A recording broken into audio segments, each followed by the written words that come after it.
Students, আজকের ক্লাসে আমরা ভ্যালুয়েশনস নিয়ে আলোচনা করব, কিভাবে ক্যালকুলেশনস করতে হয় এই ভ্যালুয়েশনস। ভ্যালুয়েশনস এর মানে হচ্ছে যেটা তুমি পাচ্ছো প্রাইস পে করার পরে সেটাই তোমার কাছে কতটা ইউটিলাইজ অবস্থা রয়েছে, মানে তোমার কাছে আহমিয়ত কতটা গুরুত্বপূর্ণ।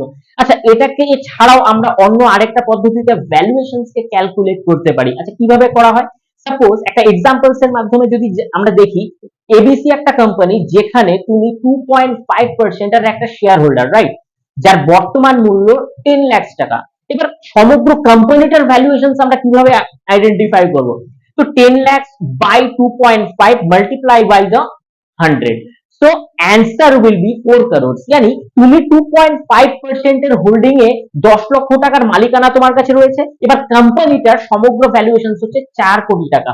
তো এইভাবে আমরা ভ্যালুয়েশনটাকে ক্যালকুলেট করতে পারি। Thank you.